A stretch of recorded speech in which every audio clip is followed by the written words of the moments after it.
The Beverly Hillbillies, a beloved sitcom that first graced our TV screens in 1962, has entertained audiences for generations. Today, we invite you to join us as we uncover some lesser-known facts about the show. The critics loathed it. Once in a blue moon, a TV show emerges that captivates audiences and utterly confounds critics. The Beverly Hillbillies was one such enigmatic production. Despite the harsh criticism from prominent publications like the New York Times, Variety, and Time magazine, the Beverly Hillbillies defied expectations and became a beloved sitcom for millions of viewers. As detailed in Blockbuster TV, must-see sitcoms in the network era, the negative reviews did little to dampen the show's popularity, and it even appeared to thrive in the face of such disapproval. Indeed, the Beverly Hillbillies became a lightning rod for critical animosity throughout its run. Audiences, however, adored the eccentric characters and their antics. TV ratings hit.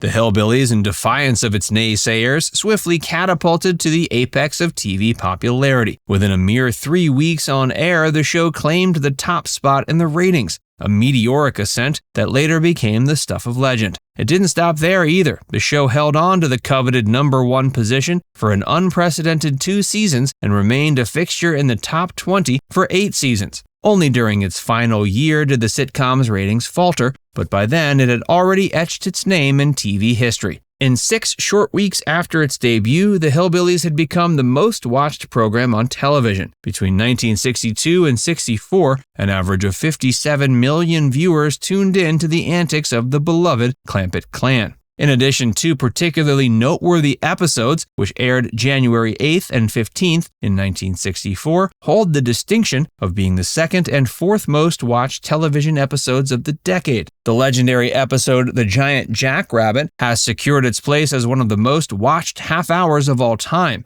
This iconic installment aired on the same day as President Johnson's first State of the Union address, attesting to the show's immense popularity. It's worth noting that the Beverly Hillbillies attracted around 60 million viewers at a time when the U.S. population was approximately 190 million, which meant a staggering 44% of all American televisions were tuned to the show during its peak. The Beverly Hillbillies is a testament to the power of audience engagement, proving that even in the face of relentless critical disapproval, a show can still capture the hearts and minds of millions.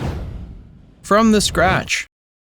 The Beverly Hillbillies had its humble beginnings on a trip through the South taken by its creator, Paul Henning. In 1959, while exploring Civil War sites with his mother-in-law, Henning was struck by the idea of transplanting a rural Southerner into the heart of a sophisticated urban environment. Initially, New York City was slated as the show's setting, but Beverly Hills was chosen as the more feasible setting due to cost considerations. The inspiration for the series, however, can be traced back even further to Henning's childhood in Missouri. As a young boy, Henning, a native of the South, was an enthusiastic member of the Boy Scouts. His passion for nature and rural life was ignited during camping expeditions in the Ozarks near the town of Noel, Missouri. These adventures, which sometimes involved 14-mile hikes into the wilderness, left an indelible mark on him, and he later drew upon these memories when crafting the Beverly Hillbillies. In an interview with the Television Academy Foundation, Henning fondly recalled that he always had great affection for hillbillies, which started when he was a Boy Scout. The Beverly Hillbillies centered around a family of unsophisticated farmers who, after striking it rich, suddenly found themselves navigating the opulent world of Beverly Hills. By mining his own experiences and fondness for rural life, Henning crafted a timeless TV classic that resonated with audiences and showcased the value of cultural understanding.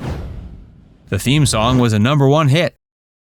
Lester Flatt and Earl Scruggs, the legendary founders of the Foggy Mountain Boys, made a lasting impact on country and bluegrass. Their most famous work, The Ballad of Jed Clampett, remains their sole #1 hit. The catchy theme song for the Beverly Hillbillies topped the country charts in January of 1963 and even managed to reach number 44 on the pop charts, showcasing its crossover appeal. The talented banjo players were no strangers to the show, as they appeared in 7 episodes playing themselves. Interestingly, the original on-air version of the theme song was not performed by Flatt and Scruggs, but by Jerry Scoggins, who was working as a stockbroker at the time. Scoggins' rendition of the tune became synonymous with the show, further cementing its place in popular culture. When a movie remake of the Beverly Hillbillies was in production in 1993, Scruggs reached out to the studio about reprising his iconic performance. The studio, unaware Scruggs was still alive, was pleasantly surprised by his offer. It's not entirely oil accurate.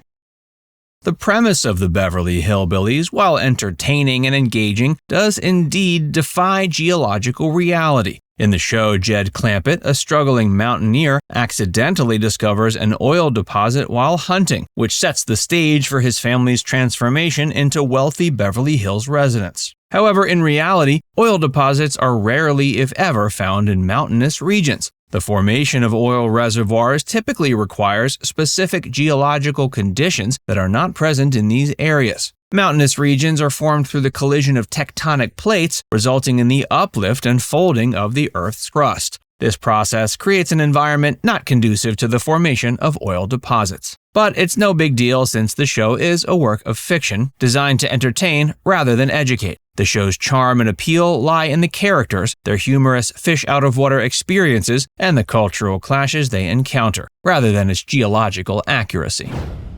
The urban rise killed the show.